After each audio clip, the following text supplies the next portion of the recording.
BJP की सरकार प्रदेश में बनने जा रही है और अब पहली बार बीजेपी बंगाल में सरकार बनाकर सत्ता पर काबिज होगी। 9 मई को बंगाल में बीजेपी की सरकार का शपथ ग्रहण होना है, जिसे पार्टी ने अभी से मेगा शो बनाने की तैयारी कर दी है। देखिए, बंगाल बीजेपी के प्रदेश अध्यक्ष समीक भट्टाचार्य ने यह जानकारी दी है। साथ ही शुभेंदु अधिकारी को दिल्ली बुलाया गया, जहां नई सरकार की रूपरेखा पर चर्चा की जाएगी। वैसे सीएम की रेस में शुभेंदु अधिकारी का नाम सबसे आगे माना जा रहा है। बता दें आपको कि 9 मई को गुरुदेव रविंद्रनाथ टैगोर की भी जयंती है और उसी दिन बंगाल में बीजेपी सरकार बनाने जा रही है।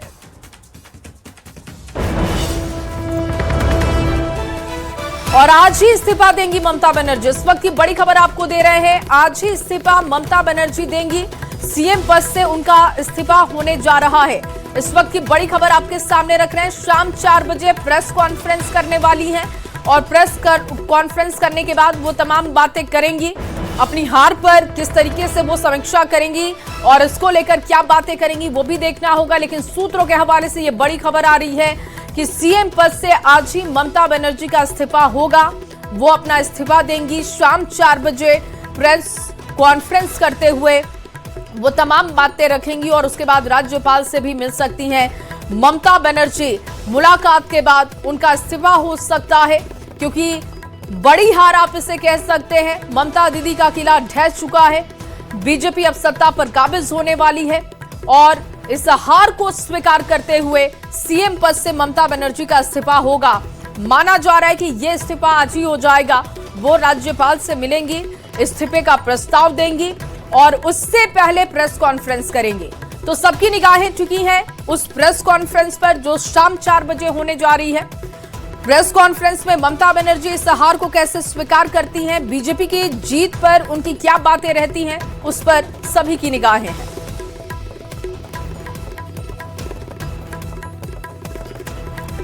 तो बंगाल में बड़ा खेला के बाद अब सूत्रों के हवाले से बड़ी खबर है कि ममता बनर्जी शाम 4 बजे प्रेस कॉन्फ्रेंस करने जा रही हैं और जानकारी ये भी है कि आज ही वो इस्तीफा देने वाली हैं।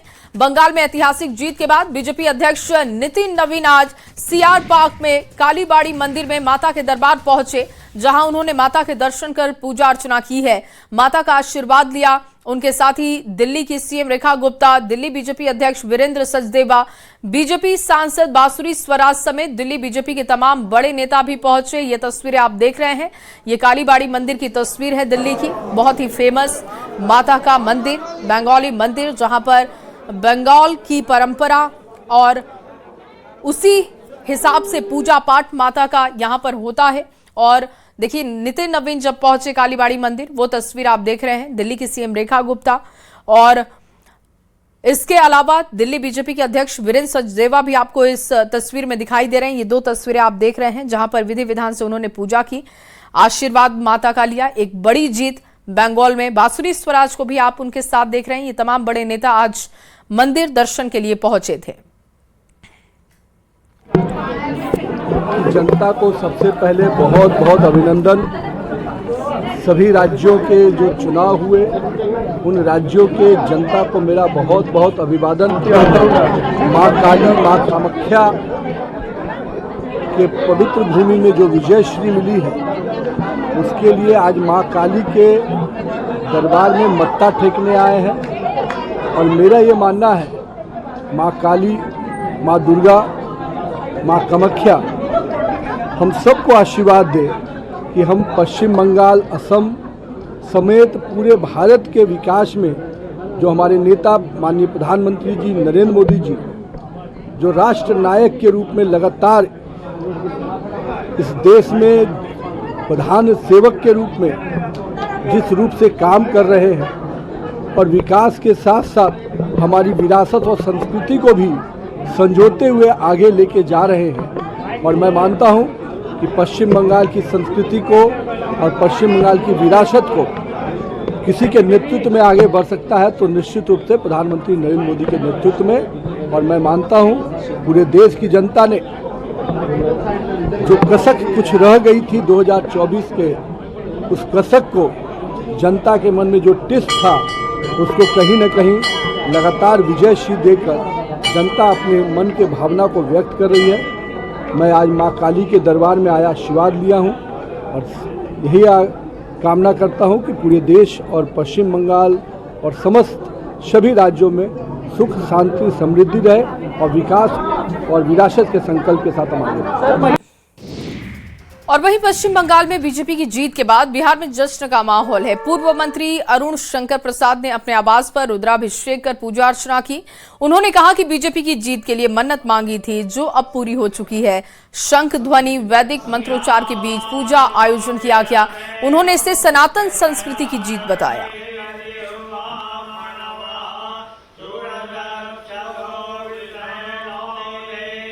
और वहीं असम विधानसभा चुनाव में जेएमएम ने स्वतंत्र रूप से 16 सीट पर अपने उम्मीदवार उतारे थे। पार्टी को भले ही किसी एक सीट पर जीत नहीं मिली, लेकिन जिस तरीके से वोट आए और जेएमएम का प्रदर्शन रहा, उससे जेएमएम काफी जोश में है।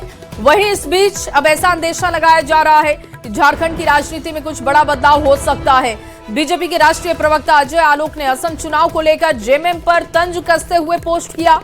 लिखा कि जेएमएम यानी कि हेमंत सोरेन के उम्मीदवार असम में उन्होंने कांग्रेस की लंका में आग लगा दी, बधाई के पात्र हैं। गंगोत्री से गंगा सागर में झारखंड का बांध जल्द ही खत्म होगा।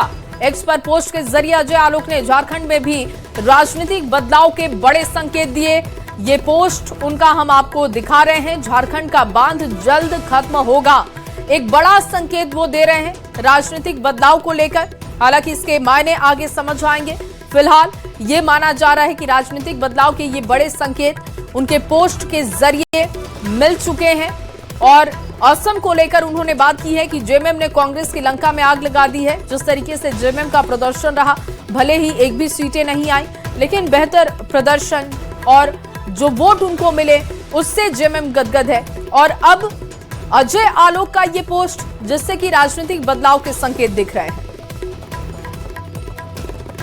और आपके सामने एक बड़ी खबर रखने जा रहे हैं। बंगाल से ये बड़ी खबर, अमित शाह को बनाया गया है पर्यवेक्षक। बंगाल का पर्यवेक्षक बनाया गया। कोलकाता जाएंगे गृह मंत्री अमित शाह। जेपी नड्डा असम के पर्यवेक्षक हैं। ओडिशा के सीएम बंगाल के सह पर्यवेक्षक मोहन मांझी बंगाल के सह पर्यवेक्षक हैं। इस वक्त की बड़ी खबर आपको दे रहे हैं। देखिए, बंगाल के लिए ये बड़ी खबर, अमित शाह को बनाया गया है पर्यवेक्षक। बंगाल का पर्यवेक्षक उनको बनाया गया है। अब जिम्मेदारी उनके ऊपर बड़ी है।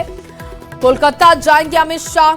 जेपी नड्डा असम के पर्यवेक्षक हैं। ओडिशा के सीएम बंगाल के सह पर्यवेक्षक मोहन मांझी बंगाल के सह पर्यवेक्षक हैं। तो ये देखिए तमाम वो नेता जिनको जिम्मेदारी दी गई है। अभी हाल फिलहाल के जो चुनाव हुए हैं उसके लिहाज से ये जिम्मेदारियां हैं। वो कामकाज देखेंगे। नेता का चुनाव हुआ, मंत्रिमंडल, इन तमाम विषयों को लेकर चर्चाएं ये करेंगे। और वहीं आपके बागी सांसद राष्ट्रपति से मिले। राष्ट्रपति से मुलाकात की तस्वीरें सामने आई हैं। 4 सांसदों ने राष्ट्रपति द्रौपदी मुर्मू से मुलाकात की है। ये तस्वीर आप देख रहे हैं जिसमें आप राघव चड्ढा को देख रहे हैं, संदीप पाठक भी हैं, अशोक मित्तल भी आपको दिखाई दे रहे हैं, राजेंद्र गुप्ता ने भी मुलाकात की है। बीजेपी में शामिल हो चुके हैं ये सभी सांसद। और पंजाब के आम आदमी पार्टी के राज्यसभा सांसद जो कि अब बीजेपी में शामिल हुए हैं। और ऐसे में देखिए ये तमाम जो नेता हैं ये राष्ट्रपति से मुलाकात करने के लिए पहुंचे थे। और पंजाब के सीएम मान भी राष्ट्रपति से मिले। राष्ट्रपति से मुलाकात की तस्वीरें हम आपको दिखा रहे हैं। अकेले मुलाकात के लिए पहुंचे थे पंजाब के सीएम भगवंत मान को आप देख रहे हैं, जहां पर गुलदस्ता देकर वो राष्ट्रपति का सम्मान कर रहे हैं, अभिनंदन कर रहे हैं। और ये तस्वीरें जो सामने आई हैं ये सुबह की तस्वीरें, जब अकेले पहले भगवंत मान मिलने के लिए पहुंचे थे। और उसके बाद देखिए जो बीजेपी जिन्होंने ज्वाइन की है, जो पहले आपके सांसद थे, आपके नेता थे जिन्होंने बीजेपी ज्वाइन कर ली, वो नेता भी आज राष्ट्रपति से मुलाकात के लिए पहुंचे थे। तो एक तरफ बीजेपी बंगाल, असम और पुडुचेरी में जीत का जश्न मना रही है, तो दूसरी तरफ देखिए बिहार में नए मंत्रिमंडल के शपथ ग्रहण की तारीख भी तय हो चुकी है। 7 मई यानी कि आज से ठीक 2 दिन बाद गुरुवार को सम्राट कैबिनेट का विस्तार होने जा रहा है। पटना के गांधी मैदान में इसको लेकर भव्य तैयारी भी शुरू की जा चुकी है। एक तरफ जहां गांधी मैदान में बड़ी तैयारी हो रही है पटना बीजेपी दफ्तर में, वहीं अब से कुछ देर पहले पार्टी नेताओं की बड़ी बैठक हुई। प्रदेश अध्यक्ष संजय सरावगी की अध्यक्षता में बैठक की गई। संगठन महामंत्री भीखू भाई दलसानिया भी पहुंचे थे। इस बैठक में शपथ ग्रहण समारोह को लेकर कई तरीके की रणनीति तैयार की गई। और इस वक्त की एक और बड़ी खबर आपके सामने रख रहे हैं। शपथ ग्रहण को लेकर तैयारियां तेज हैं। समारोह को भव्य और ऐतिहासिक बनाने की तैयारी शुरू की जा चुकी है। बारिश को देखते हुए वाटर प्रूफ पंडाल तैयार किया जा रहा है। गांधी मैदान में हेलीपैड तैयार किया जा रहा है और हेलीकॉप्टर से गांधी मैदान आ सकते हैं प्रधानमंत्री मोदी। ईंट से मजबूत हेलीपैड तैयार किया जा रहा है। मंच तैयार किया जा रहा है। गांधी मैदान की ये तस्वीरें आप देख रहे हैं, जहां पर भवन निर्माण विभाग हेलीपैड बनाने में जुटा हुआ है। अधिकारी और इंजीनियर हेलीपैड बनाने में जुटे हुए हैं, क्योंकि प्रधानमंत्री नरेंद्र मोदी भी आ रहे हैं। तमाम बड़े नेता बीजेपी के पहुंचेंगे और ऐसे में भव्य तैयारी की जा रही है। बंगाल के नतीजों का इंतजार हो रहा था और अब जब नतीजे सामने आ चुके हैं, बम्पर और प्रचंड जीत बीजेपी ने हासिल कर ली है, तो देखिए अब बिहार में भी ऐतिहासिक कार्यक्रम होने जा रहा है, जिसकी भव्य तैयारी की जा रही है। मंत्रिमंडल विस्तार और उसको लेकर तैयारी आप देख रहे हैं। मंत्रिमंडल विस्तार शपथ ग्रहण का कार्यक्रम गांधी मैदान में होगा और उसके लिए तैयारियां जोरों पर गांधी मैदान में दिखाई दे रही हैं। और वहीं 15 अप्रैल को सम्राट चौधरी बिहार के मुख्यमंत्री बने और उनके साथ ही 2 डिप्टी सीएम विजय चौधरी, विजेंद्र प्रसाद यादव ने शपथ ग्रहण की थी। अब 22 दिन के बाद कैबिनेट का विस्तार होने जा रहा है। नए मंत्रिमंडल के शपथ ग्रहण समारोह में प्रधानमंत्री नरेंद्र मोदी के साथ ही केंद्रीय गृह मंत्री अमित शाह भी शामिल होंगे। सम्राट कैबिनेट को लेकर माना जा रहा है कि कुछ नए चेहरों को मौका मिल सकता है। खबर है कि बीजेपी और जेडीयू दोनों दलों से मंत्रियों की संख्या बराबर होगी। दोनों ही दल से 16-16 मंत्री बनाए जाएंगे, जिसमें जेडीयू कोटे से मौजूदा दोनों डिप्टी सीएम भी शामिल होंगे। गठबंधन के अन्य 3 सहयोगी दलों के 4 मंत्रियों का पद बीजेपी अपने कोटे से देगी। जातीय समीकरण के अनुसार मंत्रिमंडल में 1 या 2 नाम बदले भी जा सकते हैं। तो 7 मई को प्रस्तावित मंत्रिमंडल विस्तार और गांधी मैदान में होने जा रहे शपथ ग्रहण समारोह को लेकर तैयारियां बीजेपी कर रही है। प्रदेश अध्यक्ष संजय सरावगी ने बताया कि समारोह में नरेंद्र मोदी, अमित शाह, जेपी नड्डा, नीतीश कुमार समेत तमाम बड़े नेता शामिल होंगे। 7 तारीख को मंत्रिमंडल का विस्तार होगा, जिसमें बिहार एनडीए के सभी नेता, केंद्रीय मंत्री, साथ में विश्व के सबसे लोकप्रिय नेता, देश के माननीय प्रधानमंत्री आदरणीय नरेंद्र मोदी जी इस मंत्रिमंडल विस्तार में रहने वाले हैं। साथ ही हमारे राष्ट्रीय अध्यक्ष नितिन नवीन जी रहने वाले हैं। साथ ही हमारे माननीय गृह मंत्री आदरणीय अमित शाह जी रहने वाले हैं।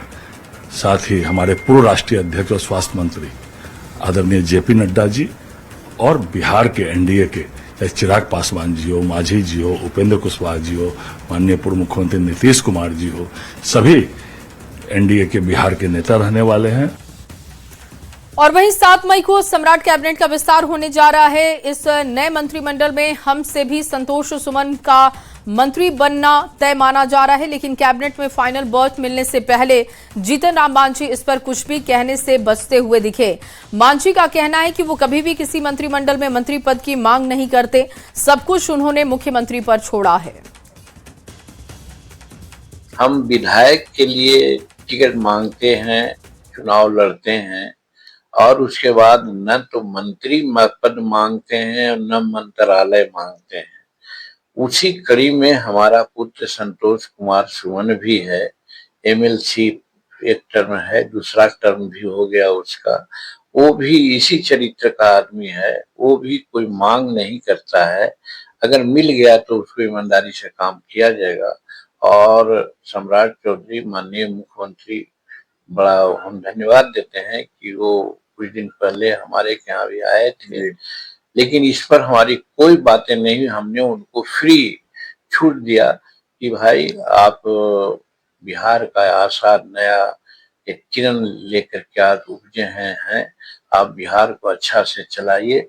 नीतीश कुमार तो वैसे चलाए ही हैं, इसमें कहीं कोई मत नहीं है, लेकिन कहीं न कहीं कुछ न कुछ बातें रह जाती है।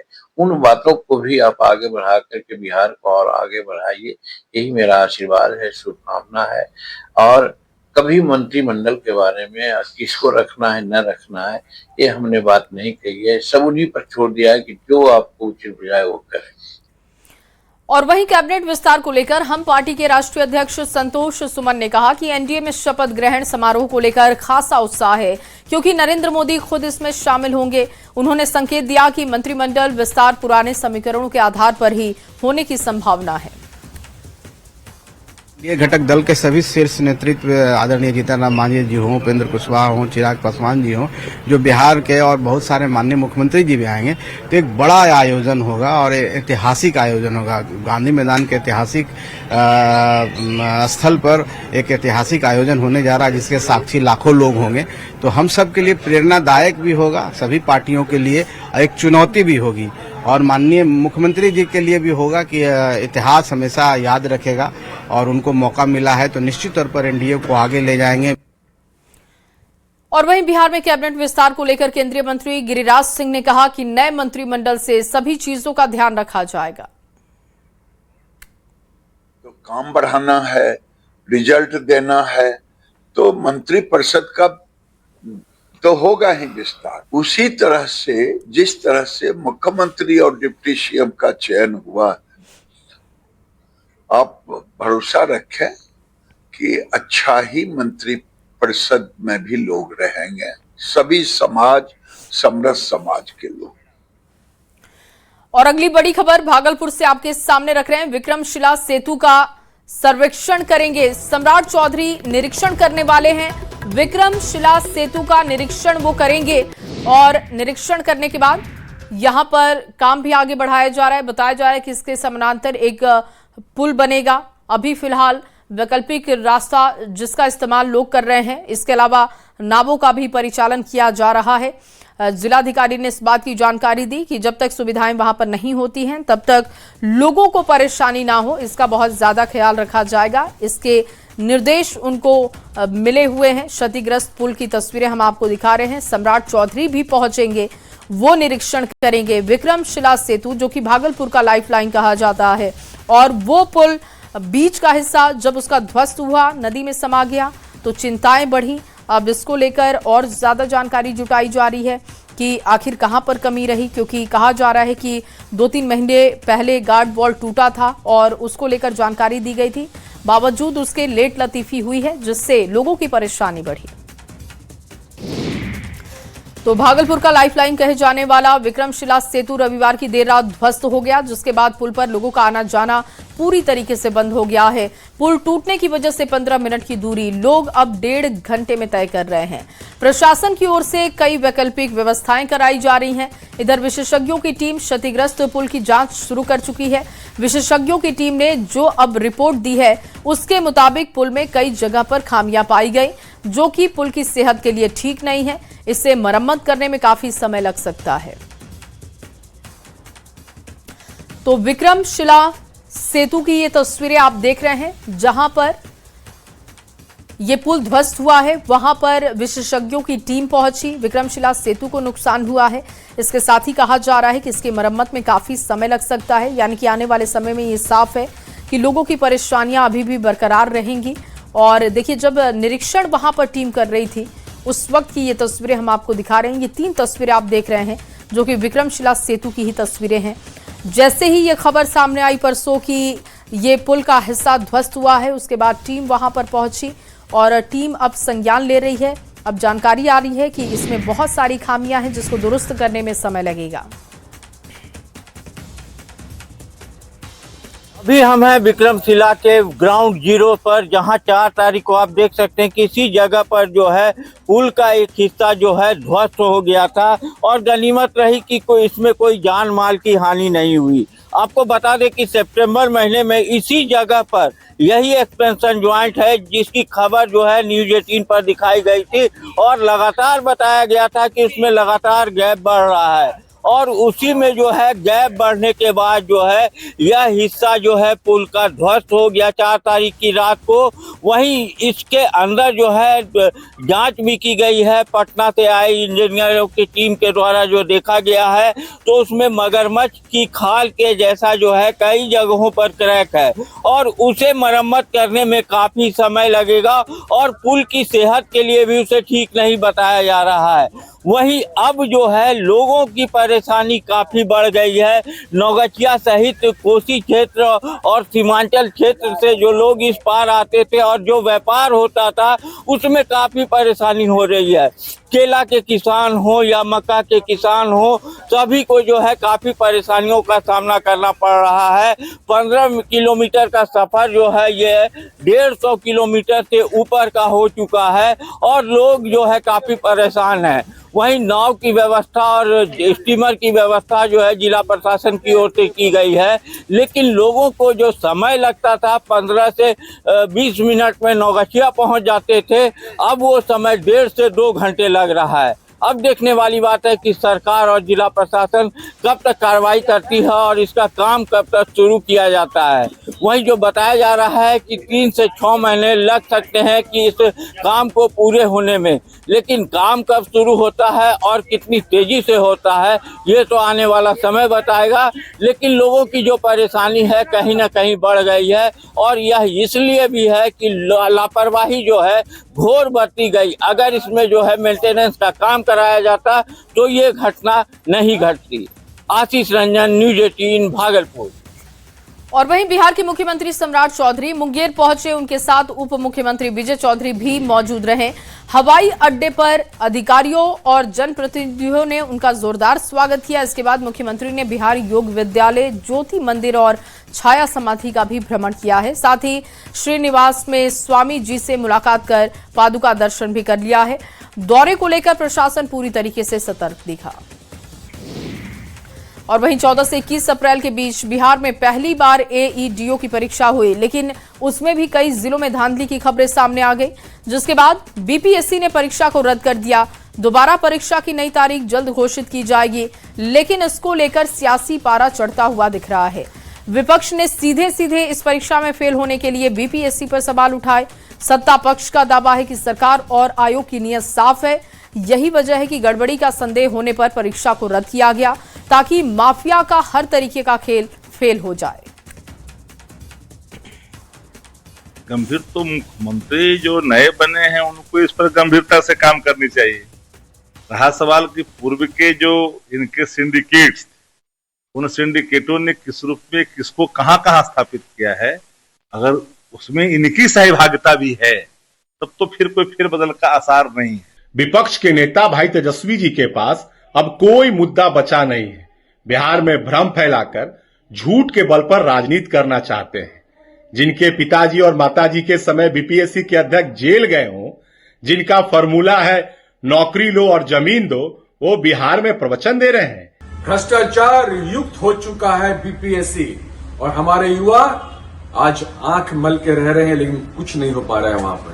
हम लोगों को पता है राज्य सरकार को बहुत प्रेम है बीपीएससी के चेयरमैन से, जो इससे पहले कहीं और थे, चार्जशीटेड हैं, फिर भी आज बीपीएससी के चेयरमैन है, क्योंकि सरकार चाहती है, भारतीय जनता पार्टी की सरकार चाहती है कि वही चेयरमैन रहे। सच्चाई ये है कि जब ये सत्ता में थे तब दागी संस्थाओं को बचाया जाता था, सेटिंग होती थी और युवाओं का भविष्य गिरवी रखा जाता था। आज बिहार पब्लिक सर्विस कमीशन ने गड़बड़ी की आशंका पर खुद परीक्षा रद्द की है और निगरानी में जांच चल रही है। यही पारदर्शिता है, यही जीरो टॉलरेंस है। और गोपालगंज से बड़ी खबर आपके सामने रख रहे हैं। शिक्षकों की हाजिरी में बड़ी गड़बड़ी की बात सामने आई है। दरअसल ऑनलाइन हाजिरी में बड़ी गड़बड़ी पाई गई और ई शिक्षा कोष पोर्टल के आंकड़ों में एक दिन में 5,639 प्रधानाध्यापक और शिक्षक जिनकी हाजिरी संदिग्ध पाई गई है। जांच में 445 शिक्षक ऑन ड्यूटी होने के बावजूद स्कूल में मिले नहीं, जबकि 2400 बिना सूचना के अनुपस्थित रहे। 2794 शिक्षक देर से पहुंचते हैं। जिला शिक्षा पदाधिकारी ने सभी से 72 घंटे के भीतर स्पष्टीकरण मांगा है। कार्रवाई के डर से शिक्षक डीओ कार्यालय पहुंच रहे हैं। ये तस्वीरें आप देख रहे हैं, जहां पर जवाब दिया जा रहा है कि आखिर कैसे, जब वो विद्यालय में नहीं थे तो उनका अटेंडेंस वहां पर हो गया था। ई शिक्षा कोष के आंकड़ों से जो खुलासा हुआ है उससे अब जवाब की मांग की जा रही है और तमाम ये शिक्षक डीओ कार्यालय पहुंच रहे हैं स्पष्टीकरण लेकर।